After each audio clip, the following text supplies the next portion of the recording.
pagi hari ini kami menyadari bahwa kasih-Mu sempurna dalam hidup kami. Mari Tuhan, saat ini Engkau yang urapi setiap kami anak-anak-Mu yang ingin mendengarkan sebagian dari firman. Tuhan, Engkau yang tolong, Engkau yang beri hikmat supaya kami mengerti dan kami melakukannya, sehingga kami boleh semakin memuliakan nama-Mu hari lepas hari. Terima kasih Tuhan, kami serahkan pagi hari ini ke dalam tangan kasih-Mu. Dalam nama Yesus kami berdoa. Haleluya. Amin. Shalom anak-anak, pagi hari ini mari kita belajar sesuatu. Pagi hari ini mari siapkan hatimu supaya tanah hati kita jadi tanah hati yang subur, yang siap menerima setiap kebenaran firman-Mu. Sebelum kita belajar kebenaran firman, mari kita berdoa terlebih dahulu. Tuhan Yesus, Engkau berikan hikmat buat setiap anak-anak-Mu menangkap setiap apa yang Engkau mau Tuhan pagi hari ini ya Tuhan. Biar Roh-Mu bekerja Tuhan, di dalam nama Tuhan Yesus. Hikmat pengertian turun buat setiap anak-anak-Mu Tuhan, di dalam nama Tuhan Yesus kami telah berdoa. Haleluya, amin. Nah, hari ini kita akan belajar tentang yang namanya padang gurun. Padang gurun, ketika di padang gurun identik dengan panas, kemudian tidak ada air ya, sangat panas sekali.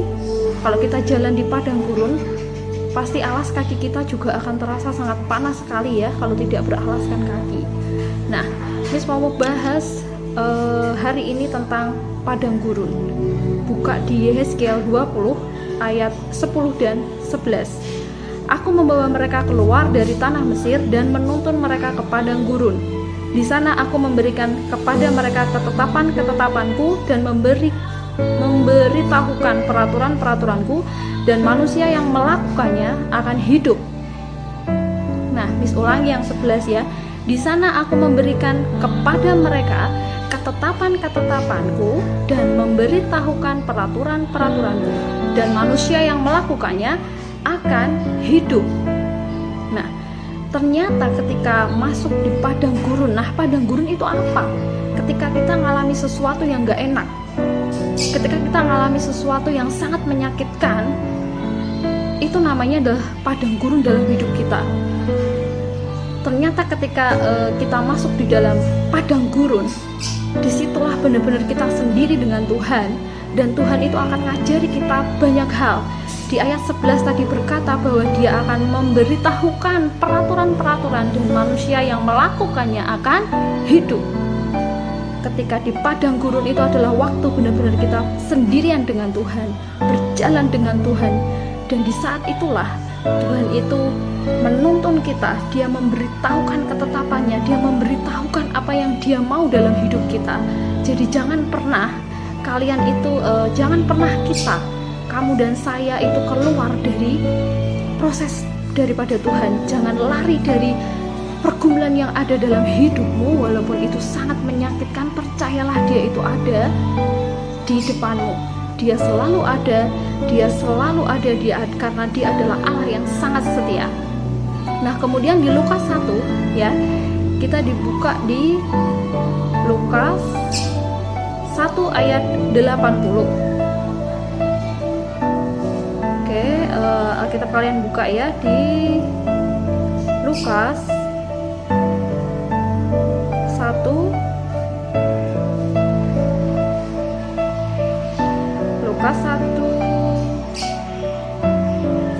ayat yang ke-80. Adapun anak itu bertambah besar dan makin kuat rohnya, dan ia tinggal di padang gurun sampai kepada hari ia harus menampakkan diri kepada Israel. Di sini dikatakan ini tentang kelahiran Yohanes Pembaptis, bahwa dia akan bertambah besar dan makin kuat rohnya. Dan ia tinggal di padang gurun sampai kepada ia harus menampakkan diri kepada Israel. Ternyata orang yang masuk di padang gurun itu adalah orang yang rohnya itu kuat. Jadi ketika engkau mengalami hal yang tidak enak ya, yang sangat menyakitkan buat dagingmu, itu adalah saat-saat dimana Tuhan tahu bahwa roh yang ada di dalammu itu kuat, maka engkau dibawa di padang gurun, dan engkau akan di situ akan diuji. Apakah engkau tahan uji atau tidak? Ternyata kita dianggap bahwa orang yang berada di padang gurun itu adalah orang-orang yang sudah dewasa, yang sudah kuat rohnya sehingga dibawa ke sana. Nah, Miss Ita mau sharing nih ya. Banyak hal ya. Miss Ita sedang mengalami padang gurun. Oh iya, ada salah satu pergumulan dalam hidup saya yang sampai sekarang itu belum terjawab oleh Tuhan, yaitu adalah ini ya, keturunan. Nah, sudah 6 tahun Miss Ita itu menikah tapi belum dapat keturunan ya.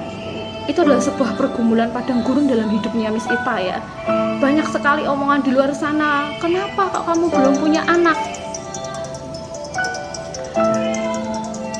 Kenapa kamu punya anak? Kenapa kamu belum punya anak? Sampai 6 tahun banyak sekali omongan orang-orang di luar sana. Padahal kamu sudah pelayanan, tapi mengapa? Mana janji Tuhan dalam hidupmu? Wah, banyak sekali yang omongan-omongan seperti itu ya. Banyak banget omongan yang seperti itu, yang itu adalah padang gurunnya Miss Ita yang sampai sekarang belum terjawab oleh Tuhan gitu ya. Saya sedang berada di situ. Orang banyak mempertanyakan, kamu tuh kenapa kamu belum punya keturunan padahal kamu sudah pelayanan dan sebagainya. Disitulah saatnya benar-benar Miss Ita ini diuji, dan saya selalu mengucap syukur sampai sekarang ya. Saya percaya bahwa waktu Tuhan itu adalah waktu yang terbaik. Saya percaya janji Tuhan itu ya dan amin dalam hidup saya. Saya sangat percaya kalau Tuhan ingin ya, hanya sekedar, hanya hitungan detik saja semua itu bisa berubah ya. Mujizat itu dinyatakan hanya dalam waktu sedetik pun Tuhan itu bisa mengubah segalanya. Itu yang saya percaya. Kalau Tuhan mau, kalau Tuhan berkehendak, seketika langsung jadi, langsung jadi dalam hidupmu. Saya percaya itu. Saya tidak merasa ini ya, tidak merasa aduh kenapa hidupku seperti ini, tapi saya terus melangkah. Saya terus percaya pada janji Tuhan ya dan amin dalam hidup saya. Saya selalu mengucap syukur. Saya percaya bahwa suatu saat nanti itu pasti akan terjadi dalam hidup saya, bahwa mujizatnya itu akan nyata dalam hidup saya. Itu adalah salah satu yang Miss Ita sedang alami. Sebenarnya banyak sekali, itu hanya salah satu. Kalau kalian sedang alami hal-hal yang tidak enak dalam hidupmu ya, mungkin keluargaku Miss begini-begini aja, aku pas-pasan keluargaku secara ekonomi Miss untuk makan aja susah, apalagi saat pandemi seperti ini ya. Aku sedang alami di padang gurun. Itu dimana saat-saatnya engkau kembali lagi kepada Tuhan, engkau kejar Tuhan ya. Tuhan selalu nomor satukan Tuhan dalam segala aspek dalam hidupmu ya, di dalam studimu, di dalam keluargamu, di dalam apapun dalam hidupmu ya. Nomor satukan Tuhan, kejar dia terus, tetap mengucap syukur apapun yang engkau alami saat ini ya. Karena kalau engkau sedang alami di padang gurun, berarti Tuhan tahu bahwa rohmu itu kuat, bahwa dia akan memberitahukan peraturannya, ketetapannya. Dia akan mengajari engkau, mengajari saya juga, untuk kita ini makin percaya, makin kenal dengan Tuhan Yesus kita, makin tahu Tuhan Yesus seperti apa dalam hidup kita. Mari saya dorong kalian semua ya, apapun yang sedang kalian alami saat ini, percaya janjinya itu ya dan amin dalam hidupmu. Percaya, tetap pegang janji Tuhan. Percaya apapun yang sudah kau alami itu adalah semuanya baik dalam hidupmu. Belajar mengucap syukur dalam hidupmu.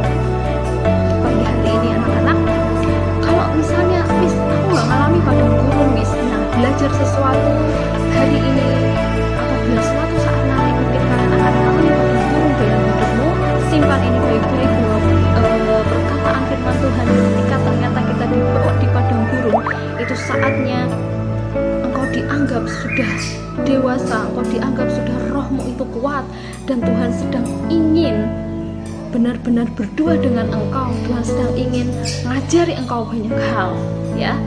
Yuk pagi hari ini kita berdoa bersama-sama, kita belajar bersama-sama. Mari yuk kita berdoa, tutup matamu, yuk kita berdoa. Tuhan Yesus, kami mengucap syukur buat pagi hari ini ya Tuhan. Kau ajari setiap kami Tuhan, apabila kami sedang mengalami hal yang tidak enak, padang gurun sekalipun itu Tuhan, Engkau sedang ingin mendidik kami, Engkau sedang ingin memproses kami Tuhan, supaya kami ini makin dekat dengan Engkau ya Tuhan. supaya kami ini makin mengenal jalan-jalan-Mu ya Tuhan. Kuatkan setiap anak-anak-Mu Tuhan yang sedang mengalami hal yang tidak enak, yang menyakitkan mungkin Tuhan. Tuhan Kau yang berikan kekuatan di dalam nama Tuhan Yesus buat setiap anak-anak-Mu Tuhan. Berkati keluarga mereka Tuhan di dalam nama Tuhan Yesus. Berkati orang tua mereka Tuhan, pekerjaan tangan yang dikerjakan orang tuanya Kau buat berhasil, diberkati oleh Tuhan di dalam nama Tuhan Yesus.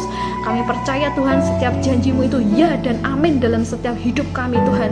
Kami akan terus pegang janji-Mu Tuhan, karena Engkau Allah yang tidak akan pernah mengingkari janji-Mu, dan Engkau Allah yang setia yang tidak pernah meninggalkan kami Tuhan. Terima kasih Tuhan, biar kekuatan baru diturunkan buat setiap anak-Mu di dalam nama Tuhan Yesus. Dan setiap kita yang percaya, yang menerima kekuatan baru, katakan amin. Ya, terima kasih anak-anak pagi hari ini. Silakan kalian lanjutkan aktivitas kalian. Kita bertemu kembali di lain kesempatan. Tuhan Yesus memberkati.